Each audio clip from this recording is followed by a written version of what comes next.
At this place in history, we're in Woodstock, Vermont. I'm with Executive Director of the Vermont Historical Society, Steve Perkins, to tell us what we're doing out here. So we're standing on a hillside overlooking beautiful Woodstock Village, and on this hillside was born one of America's greatest 19th century sculptors. So his name was Hiram Powers, and born on the hillside right behind us here, and you can see the sign over our shoulder. So he was a sculptor.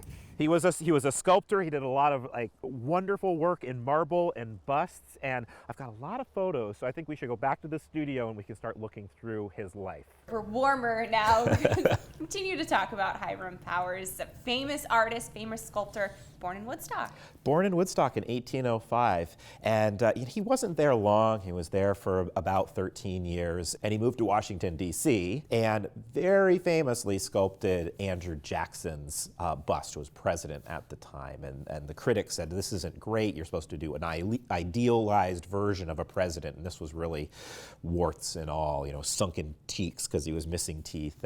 But Jackson loved it, and that made Powers' name as a portrait sculptor. So by the end of the 1830s, he had moved to Europe, and he stayed there for the rest of his life. He's most famous for the Greek slave, and I say this makes Hiram Powers one of the most famous, if not the most famous, American sculptor of the 19th century. You look at any art history textbook or history textbook, and you can find it probably the most famous sculpture of the 19th century. In Woodstock, at this place in history.